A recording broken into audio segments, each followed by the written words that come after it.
भारत माता की, भारत माता की जय श्री राम, जय श्री राम, वंदे वंदे परम। धन्यवाद। सभी यहाँ पर भारतीय जनता पार्टी पश्चिम बंगाल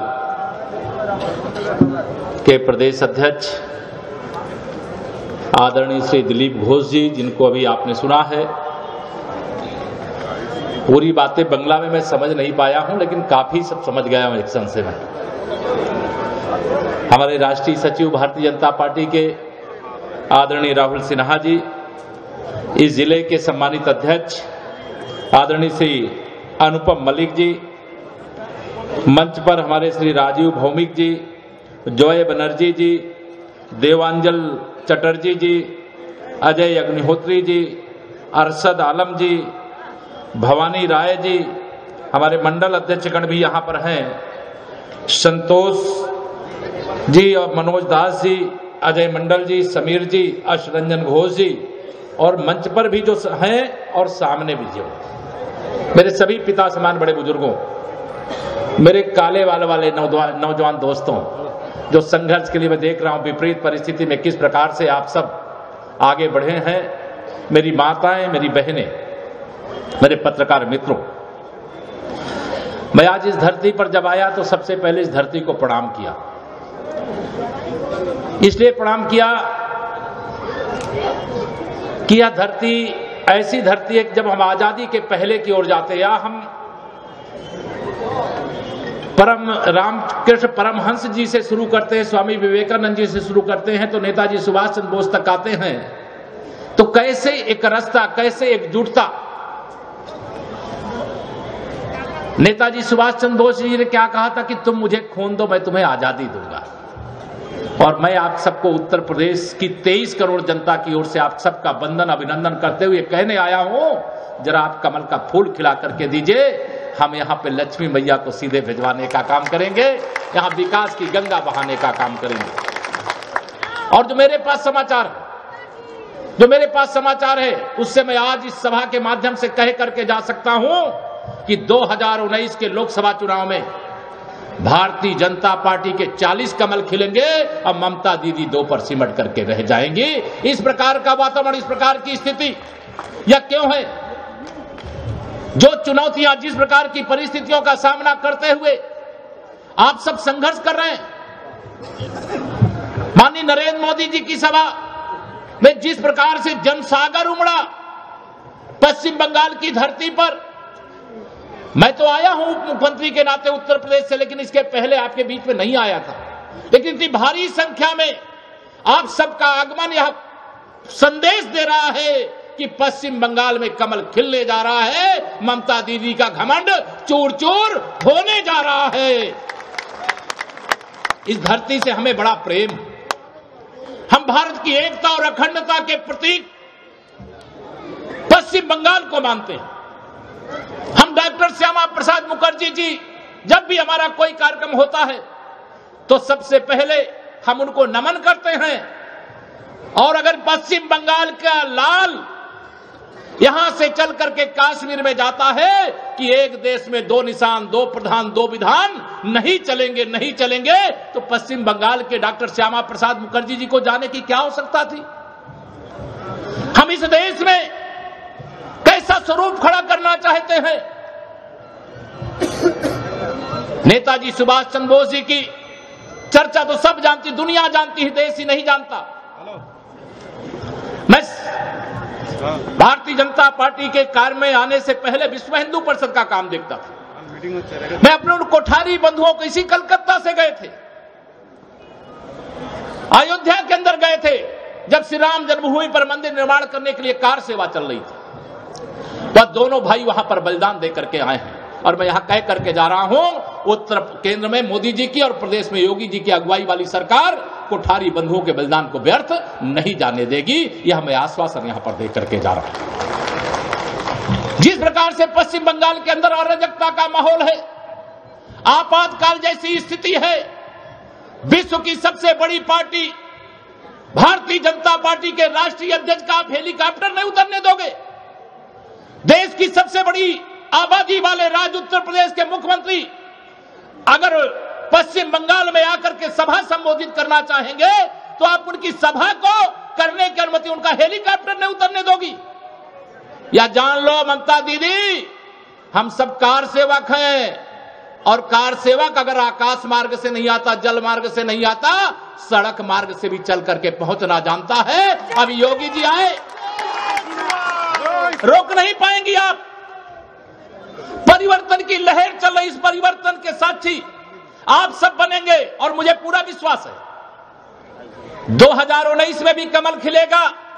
और मैं यूपी की ओर से आपको बताना चाहता हूं, ये जो सपा बसपा हमारे यूपी में है ना, गठबंधन किया है, बता करके जा रहा हूं, यूपी में 73 से 74 हो सकता है, 73 से 72 का आंकड़ा नहीं होगा। जब हम वहां पर चुनाव 2014 का लड़ रहे थे, हमारे 10 सांसद थे, लेकिन हम 10 से 73 पहुंचे थे और उस समय वहां पर समाजवादी पार्टी की सरकार थी।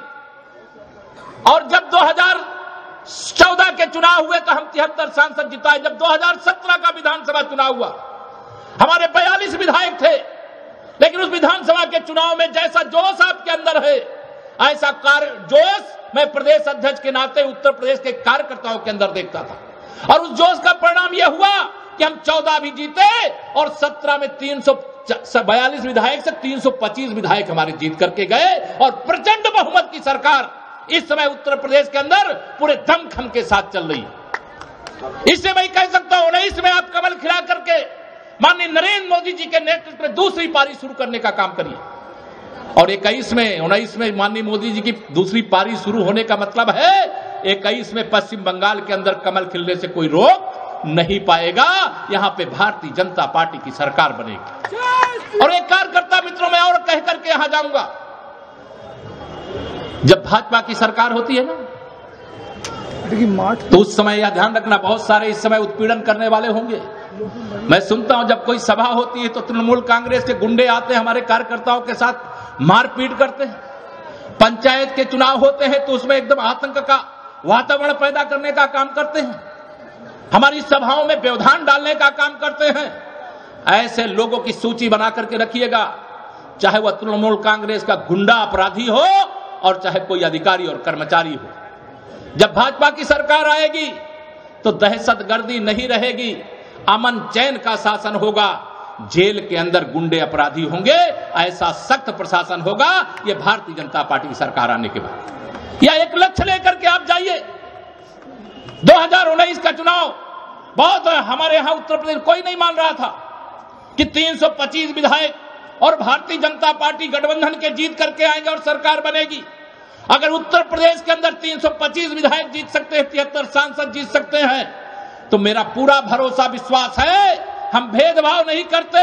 इसका परिणाम है अभी यहां हमारी बहन सर्वोच्च न्यायालय की अधिवक्ता और तलाक पीड़िता यह बहन यहां पर मंच पे आकर के इसका प्रमाण है। 3 तलाक की लड़ाई को मेरे प्रधानमंत्री जी ने क्यों लड़ा, क्यों इसको कानून बनाने का काम किया, क्यों इस दिशा में आगे बढ़े, और तमाम योजनाएं जिनकी चर्चा मैं नहीं करूंगा, बहुत देर से आप सब बातें सुन रहे हैं।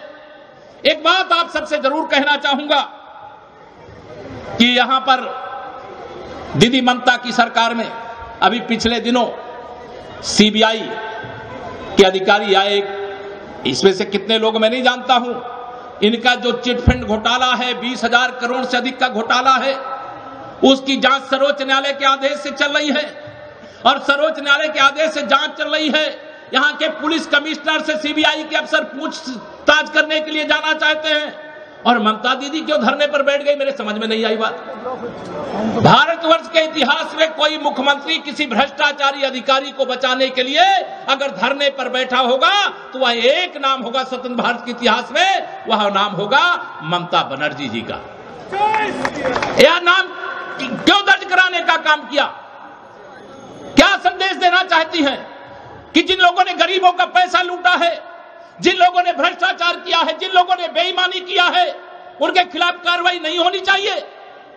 अगर देश का प्रधानमंत्री माननीय नरेंद्र मोदी है, गरीबों का मसीहा अगर देश का प्रधानमंत्री माननीय नरेंद्र मोदी है, नौजवानों का उज्जवल भविष्य अगर देश में माननीय नरेंद्र मोदी है, सीमाओं की सुरक्षा करने वाला, 56 इंच का सीना रखने वाला अगर देश का प्रधानमंत्री नरेंद्र मोदी है, देश के घुसपैठियों को निकाल बाहर करने का निर्णय का साहस करने वाला भारत का प्रधानमंत्री है, तो आप यह भरोसा रखिए इस देश के अंदर कोई भ्रष्टाचारी बचने नहीं पाएगा, नहीं बचने पाएगा।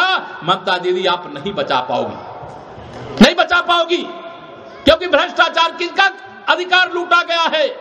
अधिकार गरीबों का लूटा गया है, कमजोरों का लूटा गया है, किसानों का लूटा गया है। मैं अब जब पश्चिम बंगाल के अंदर आया, अभी यहां 7वां वेतन आयोग नहीं आप लागू कर सकी, और क्या करोगी आप? ये पश्चिम बंगाल भारत का वह टूट हिस्सा है जहां आप क्या चाहती हो, भारत का इस टूट हिस्से जिससे पूरा देश इतना प्यार करता है जिसे शब्द में बयान नहीं किया जा सकता। पूरा देश प्यार करता है, पूरा देश अपनापन रखता है, और वहां पर आप ऐसी स्थिति पैदा करने की कोशिश कर रही हो जैसे अघोषित तौर से आपने आपातकाल लगा दिया। कौन बर्दाश्त करेगा इसको?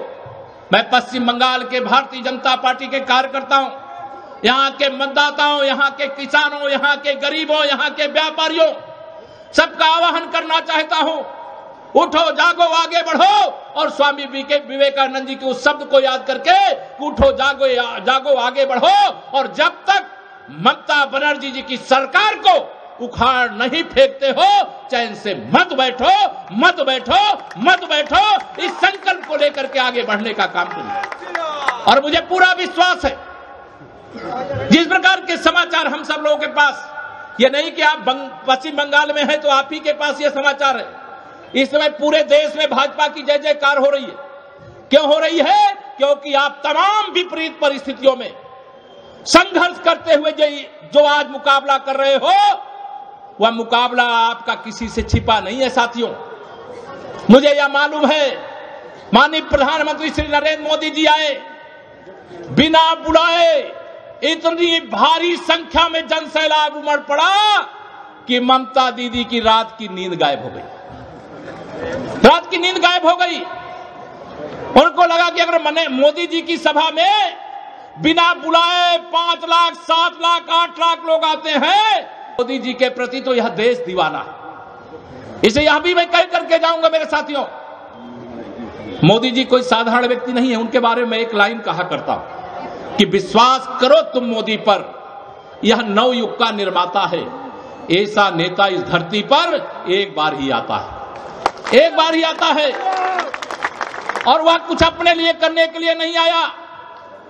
आज भारत का प्रधानमंत्री, हमारा प्रधानमंत्री केवल हमारा प्रधानमंत्री है नहीं, बल्कि वह पूरे विश्व का सबसे शक्तिशाली नेता बनकर के उभरा। दुनिया का सबसे शक्तिशाली नेता हमारे पास है। देश की 125 करोड़ जनता की सेवा में बिना भेदभाव किए पूरी तरह से समर्पित रहने वाला, 18 घंटे से अधिक काम करने वाला प्रधानमंत्री इस देश के पास है। और विपक्ष की ओर कौन है? कहते हैं हम जब चुनाव हो जाएगा तय कर लेंगे कौन? बिना दूल्हे की बारात लेकर के और देश की जनता को गुमराह करने का काम कर रहे हो। देश की जनता इतनी नादान है क्या? अगर देश की जनता नादान होती तो 2014 में माननीय नरेंद्र मोदी जी के नेतृत्व में अकेले भारतीय जनता पार्टी को 282 सांसद नहीं मिलते।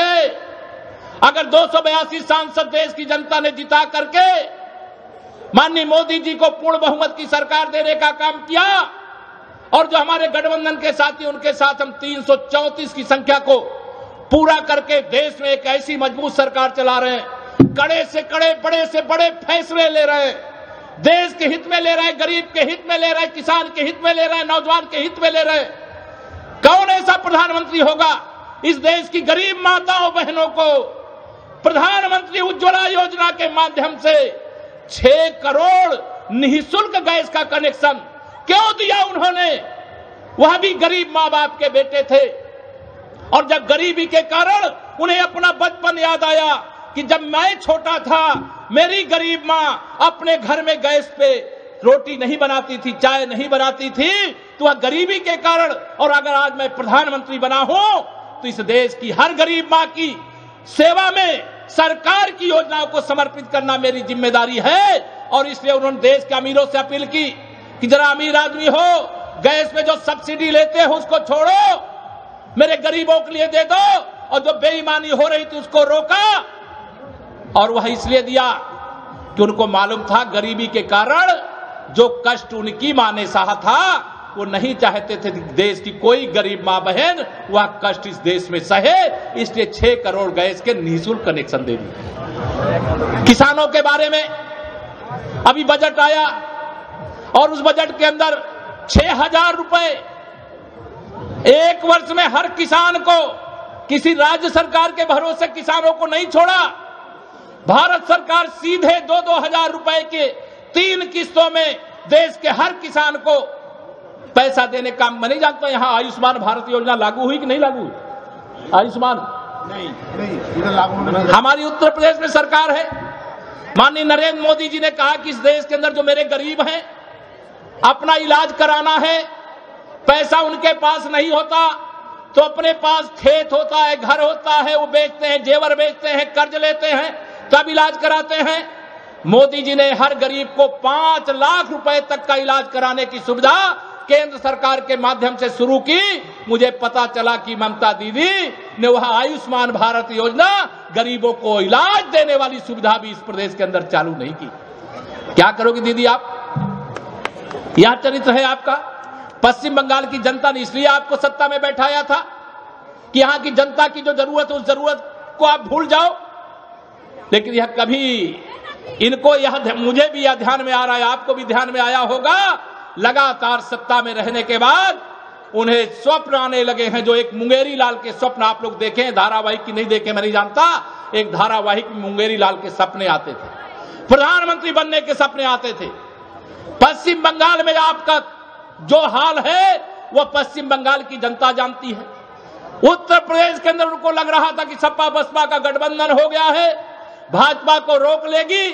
मैं आपको बता करके जा रहा हूं, यूपी का कार्यकर्ता होने के नाते, उत्तर प्रदेश का डिप्टी सीएम होने के नाते, भारतीय जनता पार्टी का निवर्तमान प्रदेश अध्यक्ष होने के नाते, 2019 के लोकसभा चुनाव में चाहे जितने गठबंधन कर ले, भारतीय जनता पार्टी के सीटों की संख्या 73 से 74 हो सकती है, 72 नहीं होगी।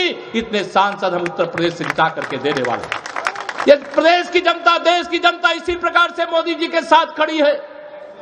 इसे मैं आप सब लोगों को आज यहां पर आह्वान करके निवेदन करके जाऊंगा कि आप सब पश्चिम बंगाल में जहां पर भी जरूरत पड़ेगी, लोग आएंगे, किसी के रोके से रुकने वाले नहीं है। और ये सीबीआई की दीदी बतिया रही हो आप, माननीय नरेंद्र मोदी जी जब गुजरात के मुख्यमंत्री थे, वर्तमान के हमारे राष्ट्रीय अध्यक्ष को सीबीआई ने गिरफ्तार करके जेल में डाल दिया था। आप में से मालूम है कि नहीं मालूम है लोगों को? लेकिन हमने सीबीआई को, हमारे प्रधानमंत्री जी ने सीबीआई को गुजरात में आने से नहीं रोका था। वो किसी कोर्ट के आदेश से जांच नहीं चल रही थी, बल्कि वहां की सरकार के आधार पर जांच चल रही थी। और मेरे राष्ट्रीय अध्यक्ष जेल गए थे, उस समय राष्ट्रीय अध्यक्ष नहीं थे। क्यों? हम कानून का सम्मान करते हैं। आप तो लोकतंत्र को ही घोट करके पी जाना चाहती हैं, लोकतंत्र की हत्या करना चाहती हैं। लोकतंत्र की हत्या यह देश कभी स्वीकार नहीं कर सकता। लोकतंत्र को चोर तंत्र अपने कब्जे में कभी नहीं ले सकता, या भ्रष्ट तंत्र अपने कब्जे में कभी नहीं ले सकता। तैयार रहे वह भ्रष्टाचारी जिन्होंने गरीबों को लूटा है, जिन्होंने किसानों को लूटा है। पहले केंद्र में जब सरकार कांग्रेस की होती थी, प्रधानमंत्री उस समय राजीव गांधी जी थे, वो कहते थे हम दिल्ली से जब 1 रुपया भेजते हैं तो गरीब के पास 15 पैसा पहुंचता है। उस समय दीदी ममता जी आप उस सरकार में थी, वह भ्रष्टाचार आप जब केंद्र में सरकार में थी उस समय भी आपको मालूम है। लेकिन जब नरेंद्र मोदी जी देश के प्रधानमंत्री होते हैं तो अगर दिल्ली से 1 रुपया भेजते हैं तो पूरा का पूरा 1 रुपया, चाहे गरीब का हक हो, चाहे माता बहन का, चाहे किसान का, वहां बटन दबती है, यहां खाते में आपके पैसा जो मिलना है सीधे क्रेडिट हो जाता है। प्रधानमंत्री आवास योजना, प्रधानमंत्री सौभाग्य योजना, पंडित दीनदयाल उपाध्याय ग्राम ज्योति योजना, आप उत्तर प्रदेश में आके देखो, वहां पे भारतीय जनता पार्टी का कमल खिला है, चारों तरफ खुशहाली का माहौल है। देश के जिन राज्यों में भाजपा की सरकार है वहां विकास की गंगा बह रही है, भ्रष्टाचारी थर थर कांप रहे हैं, अपराधी पुलिस के सामने आते हैं, कहते हमको गिरफ्तार कर लो, हमें जेल में डाल दो, क्योंकि योगी जी की अगुवाई में जो हमारी प्रदेश में सरकार है, या तो गुंडे और अपराधी को जेल में जाना पड़ता है, और जो हमारे पुलिस के जवानों से टकराते हैं तो उनके जाने का रास्ता ऊपर का बना रहता है। या वहां का अंतर है, और यहां गुंडे अपराधी खुलेआम घूम रहे, जो शरीफ लोग हैं, साधारण लोग हैं, उनका उत्पीड़न कर रहे हैं। तो मैं आप सब लोगों को आज यहां पर कहने के लिए आया हूं कि 2019 का यह लोकसभा चुनाव और विशेष तौर से पश्चिम बंगाल पर सबकी नजर है। मैं मान के चलूं ना कि 2019 में पश्चिम बंगाल से, मैं तो मान के जा रहा हूं, दीदी को इस बार 2 के अंदर समेट देने का काम करना है और 40 कमल खिला करके मोदी जी को भारत का शक्तिशाली प्रधानमंत्री फिर से बनाने का काम करना है। संभव है? करेंगे? दोनों हाथ उठा के बता दीजिए, करेंगे ना? आप विश्वास के साथ जाइए, जो विश्वास के साथ जाता है सफलता उसके चरण चूमने का काम करती है। आप पूरे विश्वास के साथ आगे बढ़िए। या जो गुंडे अपराधी हैं, ये किराए के गुंडे जो देश के हित में, समाज के हित में, अपने पार्टी के एक जिम्मेदार कार्यकर्ता के नाते, मैं जानता हूं पश्चिम बंगाल में और केरल में मेरे कार्यकर्ताओं का बहुत खून बहा है, लेकिन वह खून व्यर्थ नहीं जा रहा है। पूरा देश इस ओर देख रहा है, और उत्तर प्रदेश में कमल खिल सकता है, त्रिपुरा में कमल खिल सकता है, आसाम में कमल खिल सकता है, मणिपुर में, अरुणाचल में कमल खिल सकता है। तो आप भरोसा रखिएगा कि पश्चिम बंगाल में भी कमल जरूर खिल सकता है। इस लक्ष्य को लेकर के जाइए। हम किसी से भेदभाव नहीं करते। यहां पर जरूर यह डराने की कोशिश की जाती है, बताने की कोशिश की जाती है कि भाजपा आ जाएगी तो इनको खा जाएगी, इनको खत्म कर देगी। ये झूठ है, ये फरेब है, ये डर पैदा करके वोट लेने की साजिश है। हम देश के आधे से अधिक हिस्से में हमारी राज्य सरकारें हैं, केंद्र में हमारी पूर्ण बहुमत की सरकार है, 4.5 साल से अधिक का समय बीत गया है, और माननीय नरेंद्र मोदी जी के नेतृत्व में जो काम चल रहा है वह देश के सामने नहीं, पूरी दुनिया के सामने। पूरी दुनिया, जहां देश माननीय नरेंद्र मोदी जी जाते हैं, पूरी दुनिया में आज भारत का मस्तक ऊंचा हो जाता है। पहले बड़े मुश्किल से हमारे देश के प्रधानमंत्री कहीं जाते थे तो किनारे की कुर्सी पे स्थान पाते थे। आज मैं देखता हूं अमेरिका का राष्ट्रपति हो, चाहे रूस का राष्ट्रपति हो, चाहे जापान का राष्ट्राध्यक्ष हो, चाहे चीन, सब अगल बगल खड़े रहते हैं, और 56 इंच के सीने वाला मेरा प्रधानमंत्री नरेंद्र मोदी सबके सामने चौड़ी करके छाती खड़ा रहता है। पूरी दुनिया में देश का सम्मान बढ़ता है। दुनिया के अंदर 2 ऐसे देश थे अब तक मेरे मित्रों, जिस देश की सेनाएं अगर उनके देश के साथ कोई अन्याय करे तो उसका बदला लेने के लिए दूसरे देश में घुस करके मारने का काम करते थे। मेरे देश की सेना के जवान बहुत वीर हैं, बहादुर हैं, लेकिन उनके हाथ बांध करके रखे जाते थे। लेकिन जब से मोदी जी प्रधानमंत्री बने हैं, उन्होंने कहा है कि इधर से पहली गोली मत चलाना, लेकिन अगर उधर से गोली चल जाए तो यहां से गोले बरसाना हो, गोले बरसाना, और चाहे गोलियों की गिनती ना करना पड़े वो भी मत करना, लेकिन दुश्मन बच करके नहीं जाना चाहिए। आज कश्मीर आतंकवाद से मुक्त हो रहा है। सर्जिकल स्ट्राइक के माध्यम से दुश्मन की जमीन पे जाकर के हमारे भारत के वीर जवानों ने अपने सेना के जवानों और कश्मीर में आतंकवाद फैलाने वालों से बदला लेने का काम किया है। ऐसा प्रधानमंत्री इस देश को चाहिए। कौन चाहिए प्रधानमंत्री? मोदी जी चाहिए ना। तो मोदी जी को पाने के लिए बहुत कम समय बचा है। आज एक संकल्प लेकर के जाइए, या तो माता कालिका की धरती है। मैं अभी दर्शन करने जाऊंगा। मैं आया था, पहले भी आया था, दर्शन किया हूं, लेकिन आज आया तो मैंने सोचा कालिका माई का दर्शन किए बगैर अगर मैं यहां से चला जाऊंगा तो मेरी यात्रा अधूरी रह जाएगी। जैसे मैं दर्शन की योजना बनाया, मुझे बताया गया कि यहां सरस्वती मैया की पूजा ना हो, इसका प्रबंध ममता दीदी ने कर दिया है। ऐसा किया है क्या? ये ठीक है क्या? ये गलत काम है? माता सरस्वती तो विद्या की देवी है। आप सरस्वती पूजा पर प्रतिबंध लगाओगी और दूसरी छुट्टियां, नबी क्या छुट्टी मुझे बताए कि यहां पर छुट्टी घोषित कर दिया है और परीक्षाएं आप करो, लेकिन विद्या की देवी तो वह जाति धर्म पंथा कुछ नहीं देखती है। आप उसमें प्रतिबंध लगा करके क्या संदेश देना चाहती हो? इसी प्रकार से उत्तर प्रदेश के अंदर जो राम भक्तों पर गोली चलाते थे, वो आजकल संगम में आकर के डुबकी लगाते हैं। आप लोगों को चित्र यहां दिखाई दिया कि नहीं दिखाई दिया मैं नहीं जानता। हम प्रयागराज में इस समय कुंभ का मेला लगा हुआ है। गंगा मैया वहां से चल करके यहाँ गंगा सागर तक आती है, गोमुख से चलती है गंगा सागर तक। आह्वान करके उत्तर प्रदेश की जनता की ओर से आप सबको बधाई देते हुए कि मैं और पुनः ममता दीदी को कहना चाहती हूं, आप रोकने की चाहे जितनी कोशिश करोगी रोक नहीं पाओगी, क्योंकि जनता आगे बढ़ चुकी है। इसलिए आप सबसे आह्वान और निवेदन करके जाऊंगा, आने वाले 2019 के चुनाव में जाइए सब कुछ भूल, याद रखिएगा नरेंद्र मोदी और कमल का फूल, या लक्ष्य लेकर के आप आगे बढ़े। आप सबको बहुत बहुत बधाई देता हूं, बहुत बहुत शुभकामना देता हूं। आज मुझे आप सबके बीच में आने का मौका मिला, मैं इसे अपना सौभाग्य मान करके आप सबके बीच में जब बुलाया जाएगा तब आएंगे। चाहे योगी जी को आना पड़ेगा, चाहे केशव जी को, चाहे जितने हमारे प्रदेश के कार्यकर्ताओं को आना पड़ेगा।